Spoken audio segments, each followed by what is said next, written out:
So good morning students, how are you? I hope you all are good. चलिए start करते हैं आज economics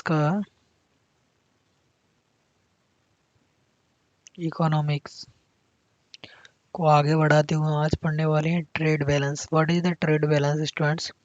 trade balance होता है कि व्यापार संतुलन। ट्रेड बैलेंस को बोला जाता है व्यापार संतुलन। निर्यात इज इक्वल टू आयात होता है वहाँ पे। Input is equal to export, इसी को कहते हैं व्यापार संतुलन। ये क्या है व्यापार संतुलन? Input is equal to export is equal to, जब हमारा निर्यात आयात के बराबर होता है तभी होता है संतुलन। ठीक है।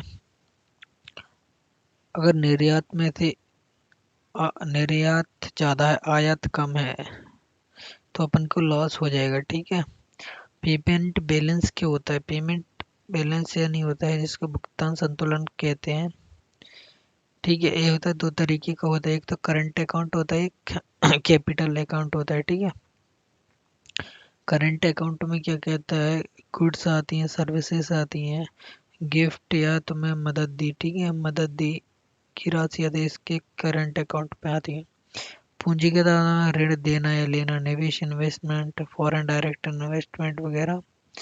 ये क्या होता है? 10% भारत की कंपनी में फॉरेन, अगर देखिए 10% मिनिमम है भारत की कंपनी में, तो इसको फॉरेन डायरेक्ट, इसको क्या बोल देंगे, direct FDI, foreign direct investment. ठीक है।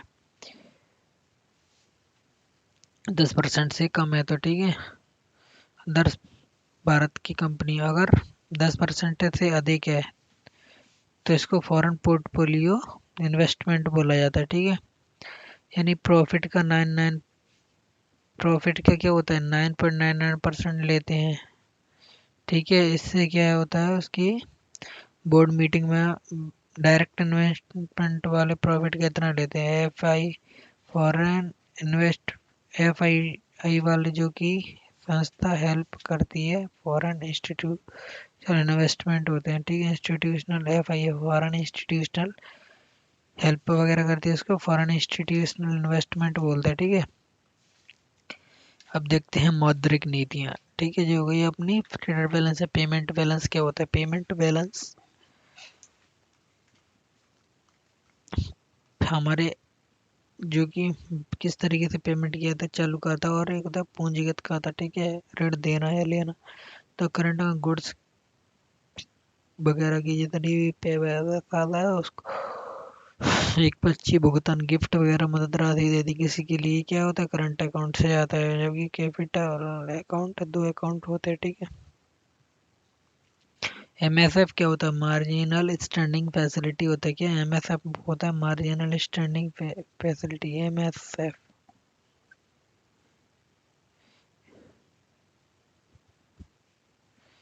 मैनी मार्जिनल स्टैंडिंग फैसिलिटी, यानी ये किससे रिलेटेड है? बैंक। मौद्रिक नीतियाँ क्या होती हैं? कैश पैसा को कंट्रोल करती है। ये सारी मौद्रिक नीति क्या है? कैश पैसा को कंट्रोल करती है। ठीक है। वन डे के लिए जो उसको लिए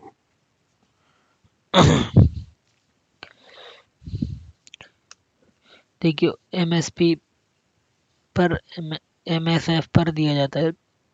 और एक दिन के लिए बैंक को आरबीआई से पैसे चाहिए तो उसको एमएसएफ बोला जाता है। Minimum support marginal standing facility अगर 14 दिन के लिए दिया जाता है उसको 2 दिन से ले एक 14, इसको रेपो रेट बोला जाता है। ठीक है।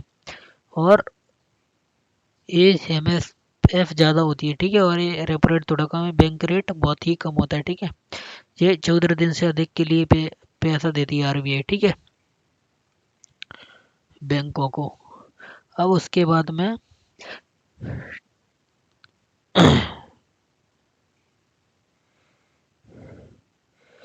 Primary landing rate, primary landing rate क्या होती है? ये प्राइमरी लैंडिंग रेट यानी जिस पर आपको लोन देती है। बेस रेट क्या होती है? फेवरेट कस्टमर्स को दिया जाता है। ये तरलता को कंट्रोल करने के लिए ही दिया जाता है, ठीक है। आरबीआई, देखिए आरबीआई एसबीआई वगैरह ये सब जनता से लिंक है कि नहीं, ये जनता को लोन वगैरह देती हैं। तो मौद्रिक नीतियाँ वो नीतियाँ होती हैं जिससे कि कैश पैसा कंट्रोल करता है, और ये आरबीआई के हाथ में रहता है, क्योंकि बैंकों का सब कुछ आरबीआई के हाथों में। तो सेल्फ हेल्प ग्रुप है, ठीक है। सीआरआर क्या होता है, कैश रिजर्व रेशियो, यानी 4% तुमको क्या रखना पड़ेगा, कैश रिजर्व रखना पड़ेगा। एक दिन में जितना पैसा है उसका 4% आपको रखना ही पड़ेगा। SLR stand statutory liquidity ratio, statutory, ये 18% रखना पड़ेगा आपको, ठीक है। ये कैश रिजर्व रेशियो तो कहाँ पर रखना पड़ेगा, बैंक के पास, आरबीआई के पास जमा होना चाहिए 4%, और 18% अपना तुम खुद बैंक के अंदर रखो, ये इसको कहीं देना नहीं है। और लोन को साख होता है, बॉन्ड पेपर महंगाई वगैरह को घटाने का काम करती है, ठीक है। महंगाई कैसे घटेगी, बॉन्ड पेपर से, जैसे मान लो बैंक में बहुत ज़्यादा पैसा आ गया है, ठीक है, मान लो, तो बहुत ज़्यादा महंगाई बढ़ जाएगी, इससे को वापस भी तो लेना है, तो बॉन्ड पेपर बेचती है, पैसा वापस आएगा तो महंगाई अपने पे आनी है, ठीक है, नहीं बोलेगा किसी ग्राहकों से। एमएसएफ वगैरह देख लिया, ठीक है। पीएलआर बेस्ड खुले बाजार की नीति है, खुला पैसा ओपन मार्केट पॉलिसी, इसमें बॉन्ड पेपर बाई सेल होते हैं, ठीक है। यानी जो ओपन मार्केट में जो पैसा है उसको कैसे लाना है, बॉन्ड पेपर वगैरह से होता है, ठीक है। ये देख लिया एमएसएफ, देख लिया MSF repo rate bank rate से। एसएलआर क्या होता है, तरलता या महंगाई या मुद्रास्फीति की इन्वर्सली। एमएसएफ बढ़ेगा, रेपो रेट बढ़ेगा, बैंक रेट बढ़ेगा, सीआरआर बढ़ेगा, एसएलआर बढ़ेगा, तो क्या होगा, महंगाई कम हो जाएगी, ठीक है। जब एमएसएफ यानी जब ब्याज बढ़ेगा तो तरलता घट जाएगी, तरलता घट जाएगी तो महंगाई भी घट जाएगी। मुद्रास्फीति इन्फ्लेशन, तरलता मांग या लागत प्रेरित स्थायी मुद्रास्फीति, कथन लागत प्रेरित स्थायी होती है, ठीक है। महंगाई से मुद्रास्फीति खतरनाक होती है, ठीक है। अब इन्फ्लेशन देखते हैं, इसको मुद्रास्फीति बोलते हैं। कारण क्या है इसका, तरलता मांग ज्यादा की लागत बढ़ी, इसके प्रभाव क्या होते हैं, महंगाई बढ़ती है इसके कारण, ठीक है। अवस्था क्या, रेंगती मुद्रास्फीति, चलती मुद्रास्फीति, दौड़ती मुद्रास्फीति, अति मुद्रास्फीति, चलती, ठीक है। किसान प्रॉफिट में हो जाएगा, जो मुद्रास्फीति किसके लिए प्रॉफिट है, किसान के लिए उत्पाद, और जो आय इनकम करने वाले उनके लिए क्या है, लॉस है। ग्राहक लेनदार, ठीक है, जैसे मान लो 100 रुपये ब्याज दिया है मैंने किसी को दिया, अब 100 रुपये लिए थे 100, आज भी उसको 100 लौटाना पड़े ना, तो आज मैं ज़्यादा कमा रहा हूँ, तो घाटे में गया था ना, उसकी वैल्यू पहले ज़्यादा थी। यानी देनदार फायदे में, देनदार जब प्रॉफिट में रहता है, लेकिन लेनदार तो घाटे में ही रहेगा कि नहीं रहेगा, ठीक है। मंदी क्या होता है, रिसेशन, मंदी प्लस जब मुद्रास्फीति होती है इसको स्टैगफ्लेशन बोलते हैं, ठीक है। आरबीआई क्या होता है, आरबीआई होता है आरक्षित कर प्रणाली 400 करोड़ थी, न्यूनतम कोष प्रणाली 200 करोड़। दो तरीके से पैसा रहता है, सो न्यूनतम कोष प्रणाली के तहत 200, आरक्षित कोष। मंदी के समय नोट छपना हेलीकॉप्टर मनी कहलाता है, ठीक है। बैंक नोट कहाँ पे छपते हैं, देवास में छपते हैं, और करेंसी नोट प्रेस कहाँ पे, नासिक पे, जो केंद्र सरकार। 5 टकसाल हैं जिनको मिंट बोला था, मुंबई, हैदराबाद, चेन्नई, कलकत्ता और नोएडा, ठीक है। मुंबई सबसे पुराना है, कलकत्ता भारत रत्न वगैरह छपते हैं। 1 रुपये का नोट वित्त मंत्रालय के सचिव के पास होता है, ठीक है। वित्त मंत्रालय के वित्त सचिव के सिग्नेचर होते हैं, ठीक है। 1 रुपये के नोट पे वित्त सचिव के सिग्नेचर क्यों होते हैं, क्योंकि वो एक जो रिप्रेजेंट करने का तरीका है, ठीक है। अरे पहले से ही चला रहा है, ऐसा कोई खास लॉजिक नहीं है कि क्यों ही होते, ठीक है। आधुनिक टक्सल नोएडा में, ठीक है। प्रेस हैदराबाद और कलकत्ता में, आरबीआई वित्त मंत्रालय से छाप सकता है, ठीक है। स्थित आरबीआई छाप सकते हैं। नोट का कागज होशंगाबाद में। आरबीआई के गठन कब हुआ था, 1934 हिंटन यंग आयोग। 1 अप्रैल 1935 में आरबीआई की स्थापना हुई थी। 5 करोड़ 5 लाख शेयर लाए गए थे, 100 रुपया के। गवर्नर प्रथम ओसबर्न स्मिथ थे, भारतीय सीडी देशमुख थे, वर्तमान में तो चेंज होते रहते हैं। हेडक्वार्टर मुंबई में, ब्रांच ऑफिस मुंबई, चेन्नई, कोलकाता, दिल्ली में। विदेश ब्रांच ऑफिस लंदन में, ठीक है। राष्ट्रीयकरण इसका फर्स्ट सरकार ने कर लिया था 1 जनवरी 1949 में, ठीक है। फाइनेंशियल ईयर जनता के लिए 1 जनवरी 31, वित्त मंत्रालय की 1 अप्रैल 31, RBI 1 जुलाई टू 30 जून, ठीक है। ब्रांच मेंबर कौन कौन होते हैं, इसके बोर्ड मेंबर कौन कौन होते हैं RBI के लिए? एक होता हेडक्वार्टर गवर्नर, डिप्टी गवर्नर, कितने होते हैं? चार चार ब्रांच है तो 4 डिप्टी गवर्नर होंगे। RBI की बोर्ड ऑफिस के गवर्नर 4, ठीक है। अब वित्त मंत्रालय से 2 आदमी, अर्थशास्त्र के अच्छे जानकार 10, तो टोटल होगा 21। एक वित्त मंत्री, एक राज्य मंत्री, उसका एन नी नॉर्मल इफेक्टिव एक्सचेंज रेट, ठीक है। आंकड़े RBI बताता है। बैंक ऑफ बैंक RBI, सरकार का बैंक RBI, बैंक पर नियंत्रण RBI। नोट निर्गम प्रेस 200 करोड़ तक सकता है। साख नियंत्रण या ऋण, इसको क्रेडिट कंट्रोल कौन करता है? क्रेडिट कंट्रोल लोन किसको तरलता कंट्रोल करता है, ठीक है। अकाउंट्स, अकाउंट्स क्या होते हैं? 3 तरीके से अकाउंट खोला जाता है। इसको DD बोलते हैं, डिमांड डिपॉजिट, ठीक है। मांग जमा, ये 2 तरीके से होता है मांग जमा, सेविंग और करंट। सेविंग में तुमको 4% के थ्रू ब्याज मिलता है, और आवर्तित जमा यानी रिकरिंग डिपॉजिट, किस्त वगैरह करते हैं तो वो हो गई। फिक्स डिपॉजिट एक बार, ठीक है, 7 to 10 ईयर, ठीक है। अब देखते हैं इसको। CA अपॉन ऐसे क्या होता है, हाई होना चाहिए।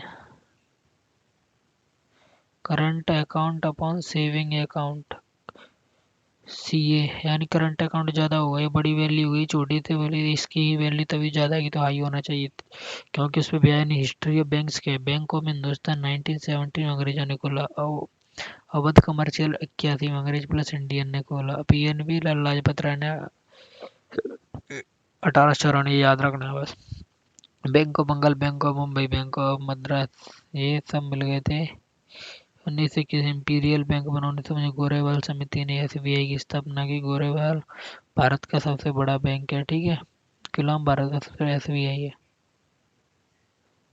8 सहायक बैंक देश के महिला बैंक मर्ज किया गया। पहला ATM 2004 में SBI ने केरल में खोला था, ठीक है।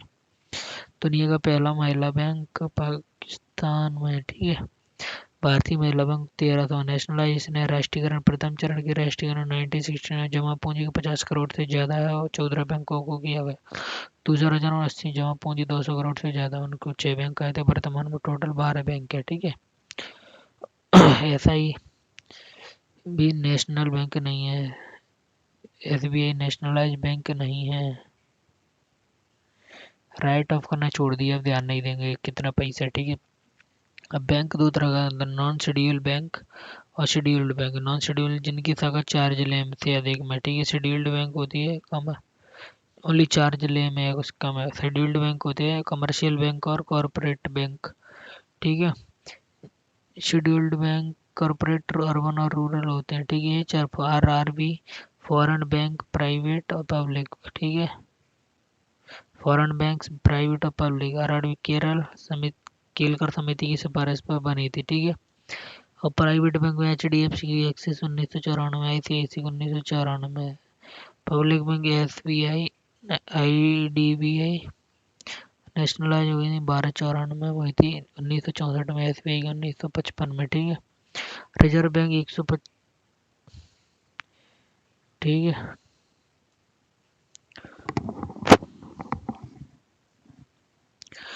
रिजर्व रूरल बैंक 20 अक्टूबर 1975 50% सेंट्रल बैंक भारत तक जो सपोर्ट 15 स्टेट का हिस्सा हुआ। ICICI में industrial corporation, invest corporation of India, housing development finance corporation of HDFC firm, ठीक है। एक कॉरपोरेट दो होती हैं, रूरल गोवा एवं सिक्किम में। नो RRB सबसे ज़्यादा RRB यूपी में, ठीक है। NBC F non bank financial corporation की पेमेंट बैंक ज़्यादा दिन नहीं रख सकते इसमें पैसा, ठीक है। एग्जिम बैंक होती है एक्सपोर्ट इंपोर्ट बैंक होती है, ठीक है। एक्सपोर्ट इंपोर्ट एग्जिम बैंक कहलाता है। नाबार्ड 1982 में national bank for agriculture and rural development वित्तीय संस्था बैंक के थ्रू लोन देता है, सब्सिडी भी देता है। अकाउंट से पैसे निकालने का साधन है। चेक की वैल्यू 3 महीने होनी चाहिए, ठीक है। बॉर्डर चेक क्या होता है? चेक अकाउंट से पैसे निकालना। चेक की वैलिडिटी 3 महीने से ज़्यादा नहीं होती। बेरर जिसके पास उसका पैसा दे दिया गया उसको दे दिए, जिसके पास जो चेक होगा बेरर, और बेरर इसकी आधा खाली होता है। 5-4 हज़ार लिमिट होती है। ऑर्डर चेक राम कुमार, इसमें नाम वगैरह होता है, लाइन खींची रहती है, इसको ऑर्डर चेक बोला जाता है, ठीक है। इसको क्रॉस चेक भी बोला जाता है, ठीक है। चेक का पैसा उसी अकाउंट में जाएगा जिसमें पहले से अकाउंट खुला है। चेक किसी बैंक में डिपॉजिट कर सकते हैं बस के माध्यम बीएस के माध्यम से कोर बैंकिंग सॉल्यूशन, ठीक है। आईबीएफसी क्या होता है? Indian financial service code. जी कितना अंक का होता है? IFSC code, Indian financial service code. I है CVIN 003 ब्रांच कोड है, ठीक है। ब्रांच कोड होता है, बैंक का नाम होता है, ठीक है। चेक नंबर में मैग्नेटिक इंक कैरेक्टर होता है, MIRC magnetic ink character reader इसकी फुल फॉर्म होती है। MICR चेक नंबर होता है। गिफ्ट चेक क्या होता है? क्रॉस चेक को बड़ा फोटो में ले गिफ्ट चेक बोलते हैं। 7 साल का रिकॉर्ड रखती है बैंक। बाउंस चेक क्या होता है? अकाउंट में पैसे से ज़्यादा चेक काट दिया तो बाउंस हो जाएगा। फर्स्ट 2 बार चेक 5 दिन में 2 बार करा सकते हैं। लंच के बाद लंच के बाद फर्स्ट बार छोड़ दिया जाता है। डीडी क्या होता है? बैंक में बनवाना पड़ता है, ठीक है। बैंक टू बैंक डीडी एक तरह का क्रॉस चेक ही होता है। बैंक बाउंस नहीं होता। डीडी शो करना पड़ता है पैसा लेने के लिए, ठीक है। डीडी शो करना पड़ेगा पैसा लेने के लिए। आने का डर नहीं है, कोने के डीडी कैंसिल हो सकता है, ठीक है। RRB NEFT national electronic fund transfer 30 minute में यानी कैश पैसे को ट्रांसफर करते हैं। बैच बाई बैच ट्रांसफर होता है, DD and cheque. RTGS real time gross settlement कम से कम 2 लाख रुपए भेजने के लिए तैयार होता है, ठीक है। रिजर्व गाड़ी है ये। आइए हम पर्सनल कर shift society for world wide international fund financial telecommunication, ठीक है। स्विफ्ट कोड का यूज इंटरनेशनल पैसा एटीएम ऑटोमेटेड टेलर में जो जॉन सफाई खोज किया था 1967 में। पहला एसआई कोची की जंकार बैंक एटीएम होता है, ब्राउन एटीएम होता है, किसी को दिया जाता है उससे थर्ड पार्टी को। वाइट एटीएम कोई पर्सन खोल सकता है। इंडिकेस एटीएम होता है, ठीक है। POS machine point of sale यानी माइक्रो एटीएम रहता है। डेबिट कार्ड से निकाल सकते हैं पैसे। क्रेडिट कार्ड लिमिट से ट्रांसफर कर लिए, ठीक है। पीछे थर्ड पार्टी कार्ड है, ठीक है। मास्टर क्या है? थर्ड पार्टी कार्ड है। और मास्टर कार्ड भी थर्ड पार्टी कार्ड है, ये विदेश में निकाल सकते हैं इससे बेहतर। रुपए क्या है? थर्ड पार्टी कार्ड है, इंडिया का ही है। हिंदुस्तानी लीवर यूरोपियन कंपनी, ठीक है। बैंक नहीं खोल सकते, ठीक है। एटीएम प्लास्टिक मनी कहते हैं एटीएम को। धातु मुद्रा क्या होता है? इंटरनल वैल्यू होती है। कागजी मुद्रा डिजाइन की वैल्यू होती है। लीगल मुद्रा होती है, इसको लिए विधि ग्राहक कहा जाता है। सस्ती मुद्रा है। सुलभ मुद्रा डिमांड ना कम होता है उसको। महंगी मुद्रा डिमांड ज़्यादा होता है विकसित देशों की, ठीक है। ये सस्ती मुद्रा गरीबी, महंगी गर्म डिमांड ज़्यादा है, डॉलर है, ठीक है। SRD के स्पेशल ड्राइविंग रेट ये पाँचों को दिया गया है। ये ठीक है। यह NEFT normal effective exchange rate होता है। NET normalize effective exchange rate, ठीक है। मिलते हैं next video. Thank you, have a nice day.